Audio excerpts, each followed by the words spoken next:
Hello, Jennifer from Aster Anne, and today we are going to be embellishing a book cover slash project cover.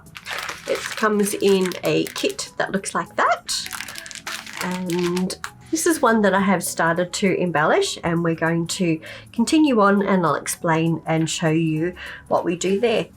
In this kit you get the front and back piece of our book cover or project cover. It comes with two different facings, back and a front, and also a couple of pockets, and this pre-made mesh pocket. The mesh pocket has zippers already in it, and it's really easy to insert, which we'll get to later, but we're really just stitching it up in the center there. The other thing we have with it is we have our closure, our leather closure, and we have some pieces of elastic as well. With this project book cover, you can personalize it and make it to suit how you want to use it for yourself. And what I have used for this project is I have a couple of different pieces of wool, and I have a little piece of fabric as well. I have cut out already 5 shapes, 5 of our melon shapes in 2 different sizes, and I've cut 5 in the dark red and 5 in the brighter red. And with the piece of fabric, I have fused it. I have put a fusible web on the back, and then I have really just cut it up into the 4 pieces and then fused those on there. And that's the basis of doing the planning for this one. And you can see here, they are opposite.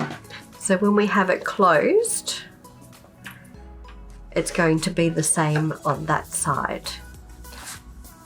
So with getting started, the first thing that I do is, once we've got that there, I don't do anything much really with embellishing that yet. I will put the shapes on first. And yes, I have used a fusible web again on the back of these, and just makes it easier for cutting them out. We have, as I like to say, simple shapes, and we use simple stitches, and we have our thread that makes it stand out and shine. The first thing that we're going to do is use our eleganza thread. I'm using the Pearl 8 here, and we're going to use a blanket stitch to stitch all of these petals down first. So needle threaded, and I'm starting from the inside. Again, with any time when you need to, you can just roll up the felt so that you can get to it. So starting at the corner, bringing the needle up, and I like to go left, so I'm always having my thread go left, and we're popping the needle into the wool. We don't go all the way through.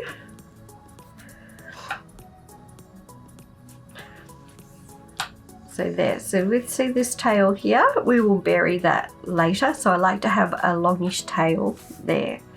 So we're just going part of the way through. So holding the thread off to the left and needle in, and you get to feel where your needle goes and that it doesn't go all the way through the felt. It doesn't matter if it does go all the way, but this way I find you get a neater thing, so there's nothing there. Again, off to the left, so needle in, coming up part of the way through the felt.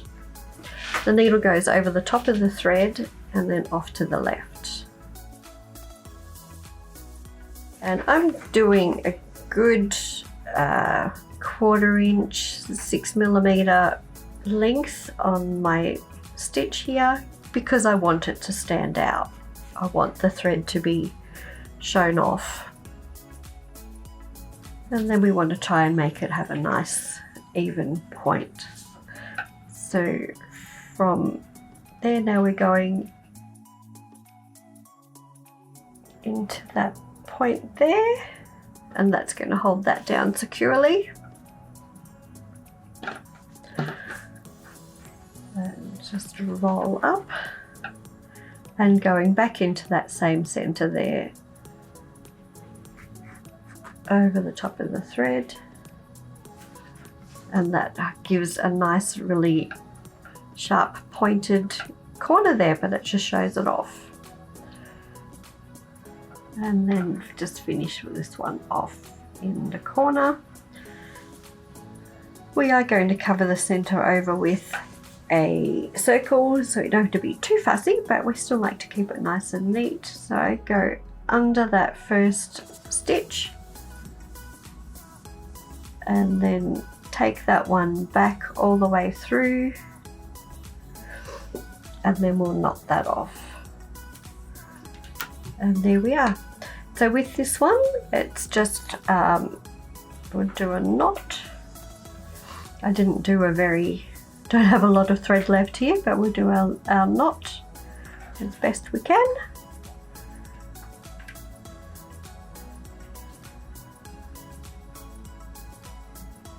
That's that there.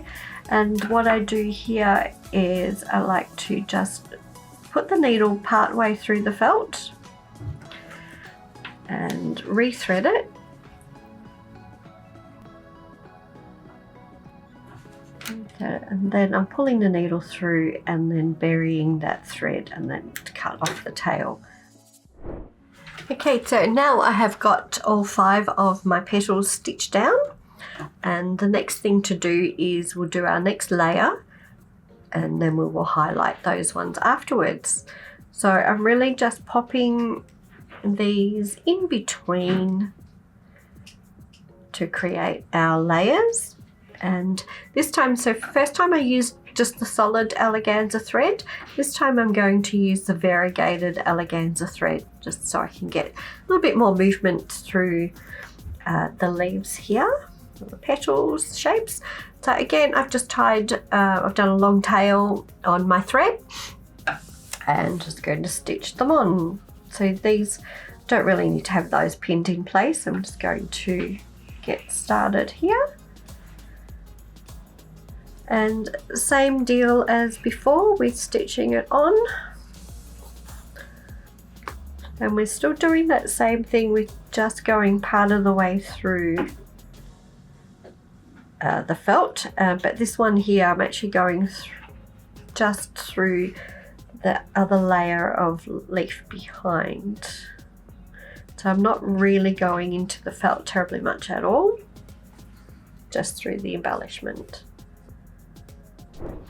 Okay, so now we've got all of our little petal shapes stitched down. Just going to do this little bit of stitching here in the background that we have over the top of the printed fabric. So for this one, I'm using dazzle thread, and it's rayon with one strand of metallic in it. And it's really lovely and shiny, and that little bit of metallic just gives that little bit of pop in there. So a little bit of bling, which I kind of like.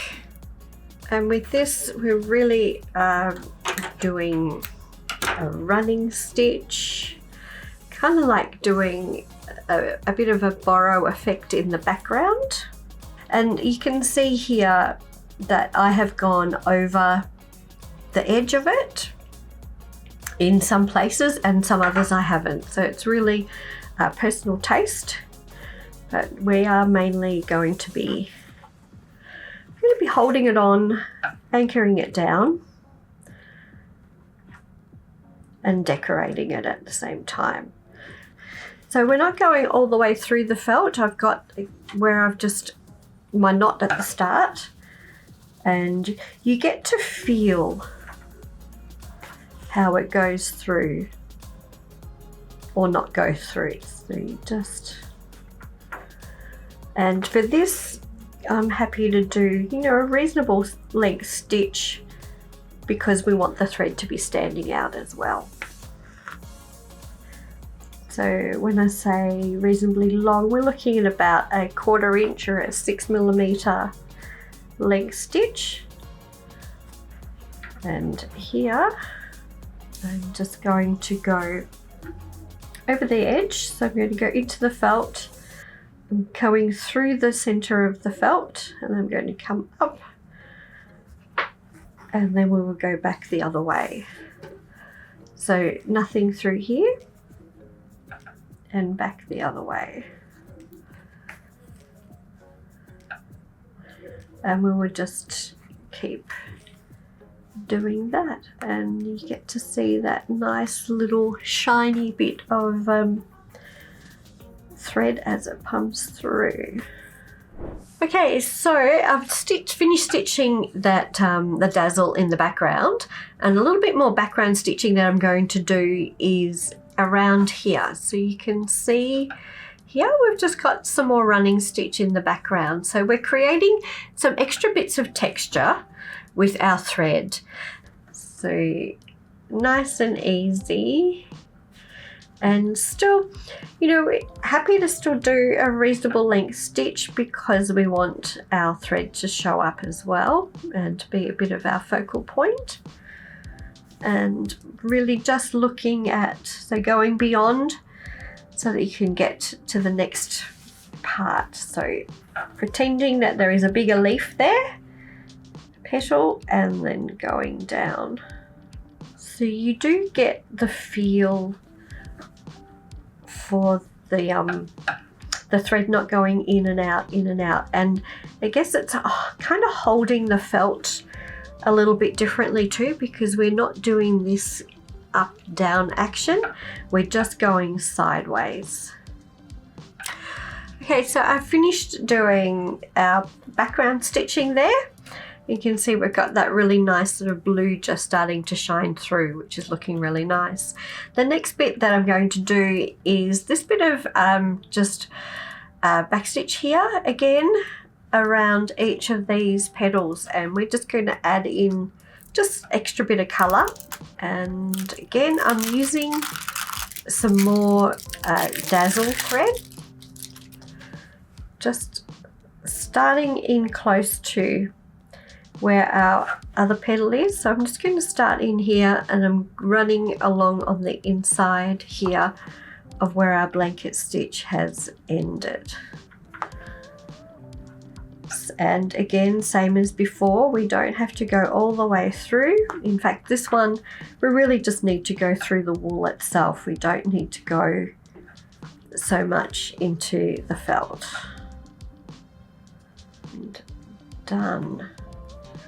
Now I'm going to do something sneaky, and just taking my needle across to the next leaf. So I'm not going through, haven't gone through the felt, just sneaking across. Pull it gently, and look, out the other side. Okay, before I go back and do any more here, I'm just going to show you how I have done the rickrack. So with taking, it's about 1/2 meter piece of rickrack, or a little bit less, and I've laid it down, and then you can see here I've just gone on one loop. So I've pretty much done just a in out, but just on the one side. The second time through is what I'm doing here now, and I'm going back into that same spot and coming out. But now I'm going in the opposite side, so when I'm coming out through. And that's giving me this really nice effective line through here. I find rickracks are really fun braid or trim to play with, because you can do so much with it. So this is it here. I'm just going to go back through and anchor that one off, but you can see that's our rickrack trim stitched on. So flipping over,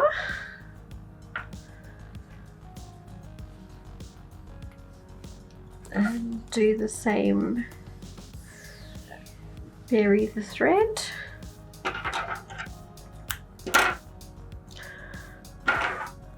and then we'll just do a few French knots. So French knots, again, this is another one of those stitches. So you can see really here that I have used what we would kind of call basic stitches, in that we've got a blanket stitch, a running stitch, We will do some French knots, we will do some chain stitch and some fly stitch, and they're really good basic stitches, but we're actually creating a really interesting texture and look with using those basic stitches and our decorative thread. So for knots, for these ones here, I want them to stand out, so they're not like a traditional French knot, I guess, as such. I like to do 5 wraps so that I've got a really substantial amount of thread there. So I've come up through my rickrack. I have my needle in my right hand and I'm taking my thread and I'm wrapping it around the needle 5 times. So I've got 1, 2, 3, 4, 5. And then I'm going back into the rickrack, but instead of going straight back through, got my needle on the angle, and then I'm going across into that other rick of the rack. Rack of the rick? Rick of the rack. Anyway, on the other side. And there is my knot. And now I have my thread ready to do the next one. Okay, so we're finished doing our French knots across the rickrack there, and it's looking mighty fine. The next bit that I'm going to show you how to do is doing this little bit of chain stitch here. So as we were doing just on the inside before on our last round, we're just going to go around on the second layer with a chain stitch, and that gives us that really nice bold look. So chain stitch is we're just coming up and we're creating a little loop effect, if you like. So we've come up, putting the needle back in close, and then we're bringing the needle up again, and we've got our thread looped around and it's going under the needle, and we're pulling the needle through, and that's creating our little loop or our chain. So in order to do the next one, we pop the needle down and then we're bringing the needle up again, and we've got our thread underneath, bringing it around, and it's creating that loop again. And we just keep going that same way. So once again, you don't need to go all the way through the felt, we're just going part of the way. In fact, I'm not always going all the way through into the felt either, because we have got the other layer underneath. Needle in, close to where we came out. Thread underneath, creating our loop, pulling that through, and that's our chain.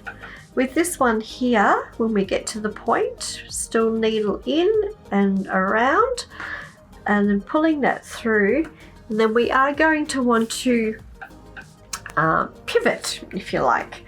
So for this one, I'm going to put the needle back in, and then I'm going to come out close. I'm pulling that, and then I'm finishing that off there, and then I'm putting the needle back in again, close to where it came out, and restarting the chain so that we get that nice point there. Okay, so I have finished doing all of the chain stitch around these other petals here, and next we're going to fill them in with some fly stitch in the center. So we're just going to fill those up with fly stitch. I'm using Razzle, beautiful variegated Razzle, and I really like the contrast that this variegated thread brings into our centers here. So for me, fly stitch is a tricky one. Well, it's a funny one. I do it, there are a couple of ways that you can do it. I tend to do it working backwards. That's me. So I'll show you how I do it, and then you can see how you go from there. But so we're coming up for this stitch on the side, not in the center as you would traditionally look at doing a stitch, but from the side, and we're going into the other side that's kind of even with that one, and then we're taking our needle back down a bit so that we're going to form our fly that way. So you can see that. So for here, I'm putting the needle back in a distance away underneath, and then I'm coming back up onto the left hand side. I'm pulling that through, and then I'm going to put the needle back in on the same distance across. So same here. We're coming back up close to where we came out of and pulling that down and creating our fly Y shape. We need it to be under there and pull that down, and that then is our fly stitch. So I'll tie that one off. I'm happy with that one.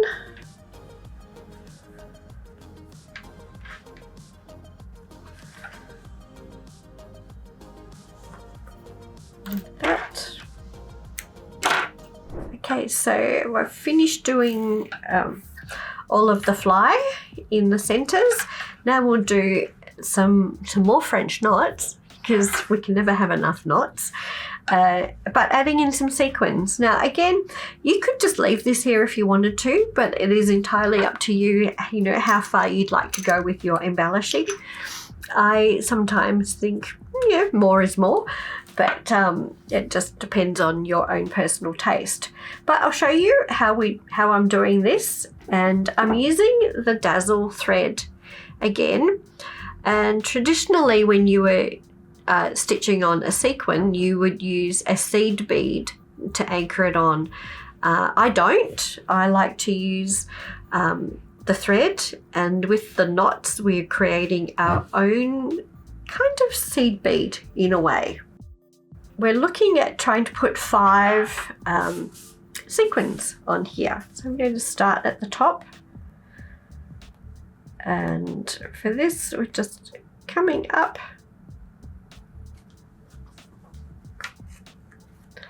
and get our sequin. Now these are cup sequins, so the cup with those, you always have them up. And now we're doing the same knots. You can still do the knots as we've done them before. I still want to do 5 wraps because I want a decent amount of thread there to hold the sequin on. So do 1, 2, 3, 4, 5. Back in, and still just trying to keep them on that angle and pulling through, and just allowing enough distance, so we don't want it too tight, enough distance so we can pop another sequin in. So here we go, we're almost at the end, just a little bit left to do with our circles in the center here. And we've got a little bit of stitching to do across the bottom here as well. And for this, we're going to be using this really yummy thread, which is called Starry Night Hollow.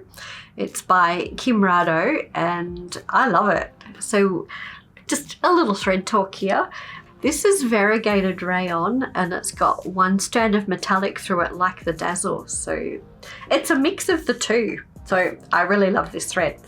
So I'm going to use that to finish off our centers, and that's going to be our really nice little highlight there.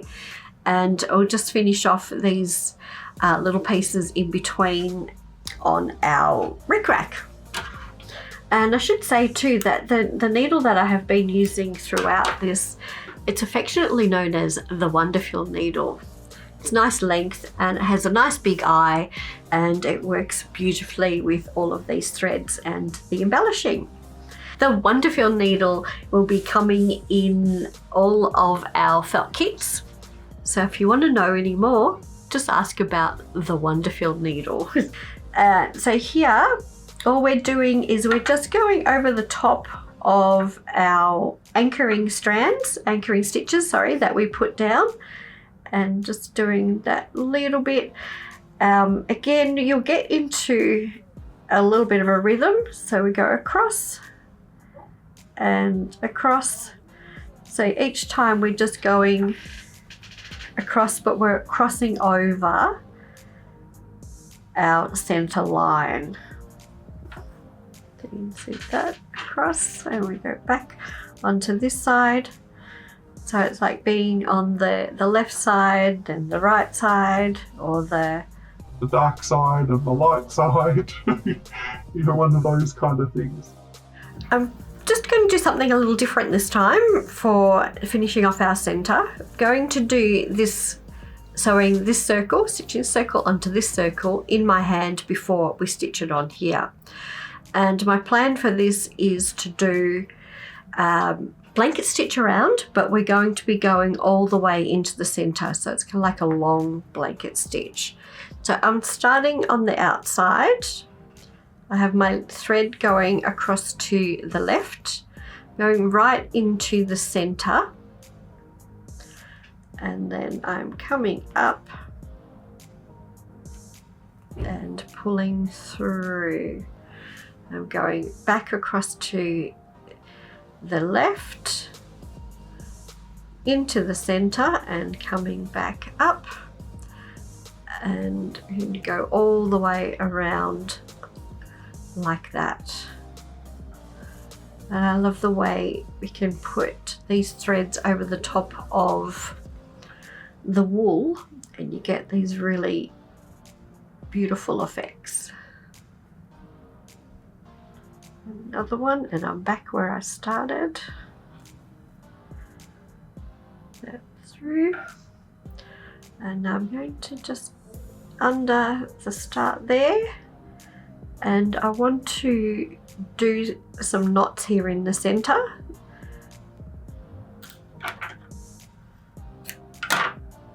So there's our center. I like that. And not going to do anything too complicated. And we'll just finish that off with that around the edge there. I think that's just going to frame it nicely. There we are. One done, one more to go. Okay, so now that we've finished embellishing our front and back of our book cover / project cover, so we're looking pretty good here. You could, of course, if you wanted to, add in still some more background stitching, but I'm quite happy to leave it where it is at the moment. Before we go and do the inside, I'm just going to sew the closure on the outside, and our closure has the snap here. And it kind of sounds a bit strange, but we are putting this one onto the front of our book cover, and this piece goes onto the back.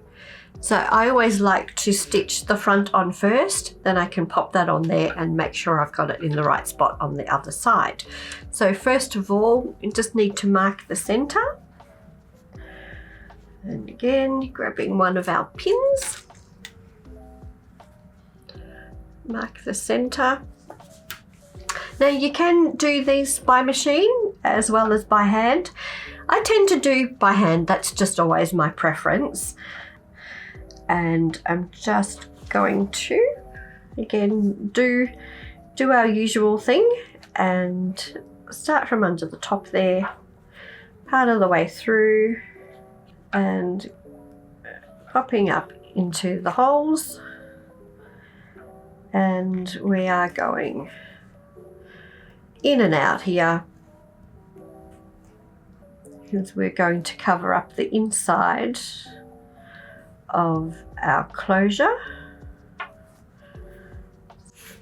And then to do the back side, so pop that on.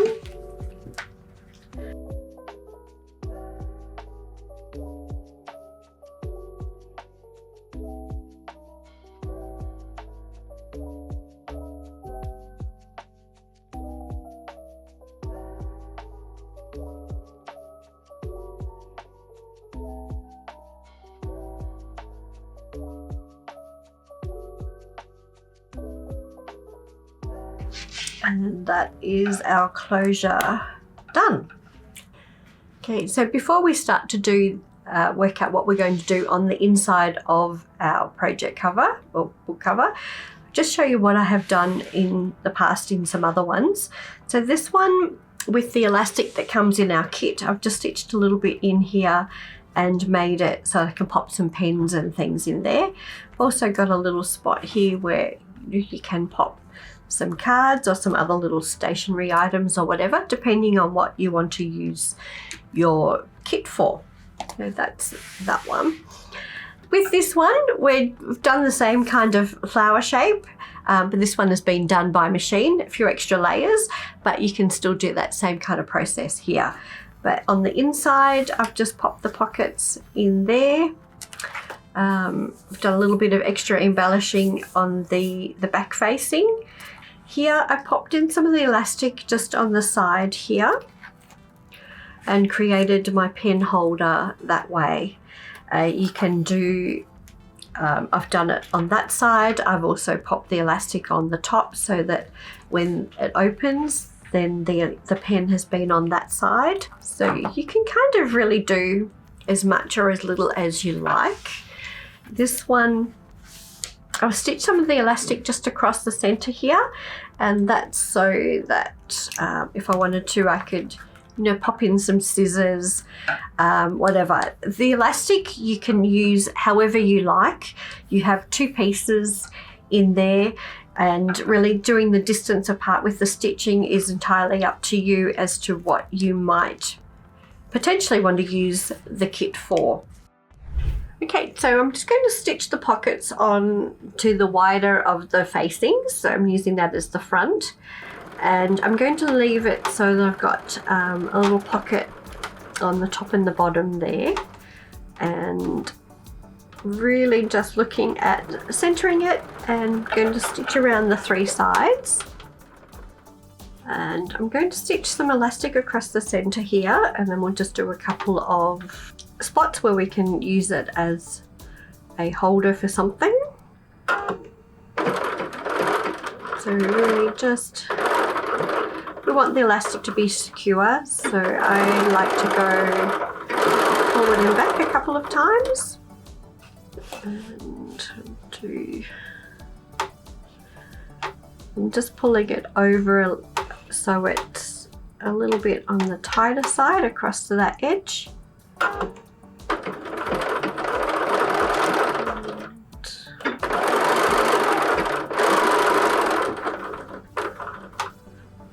And then I'm going to do just a stitch here that's in line with these pockets. I think that could be, you know, kind of useful to pop a pen or a pencil in there if I want to do that. And I'll do another, maybe just in the center. You know, we might like to pop some kind of other stationery products in there.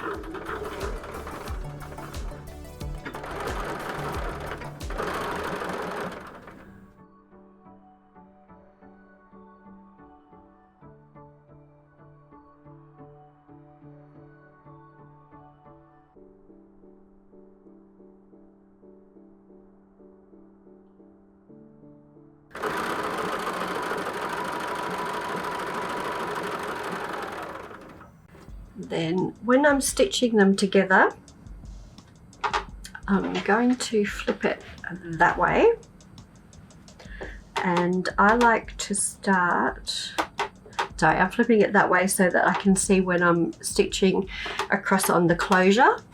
So I have it so that my embellish side is facing up, and I like to start at either one of the facings part of the way. So I'm going to start here, and I'm just looking at doing what is it, about a 3mm seam,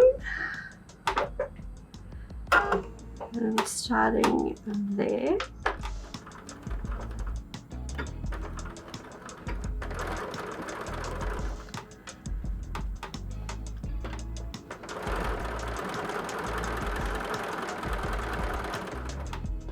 Something else to keep in mind too, that if you have embellished the top, sometimes it can pull the felt in a little bit, so it can and often pay to just give it a little bit of a stretch back out again. Okay. And this is where I mentioned earlier, like we're stitching through the rickrack. So that's kind of going to hold it all there into place. You can afterwards trim it up if you want.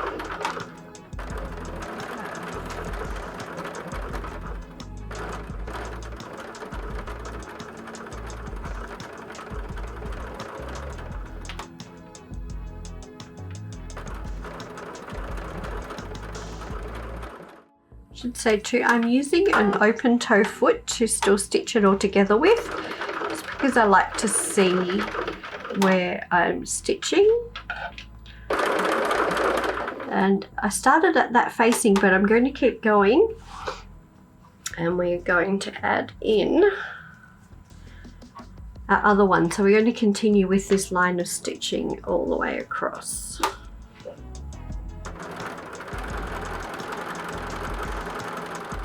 So in order to stitch in the mesh bag, really it's just finding the center. And there's a number of ways that you can stitch it in as well. It really is up to you. If you wanted to, you could do all the way around where we've got the tape on the inside, or you can go straight through the center. You can hand sew it in so you can't see it. It's entirely up to you. I am going to machine it in. I'm going to flip it, and I'm just going to go straight down the center. And yes, it will be going over the top of some of our embellishing, but that's okay.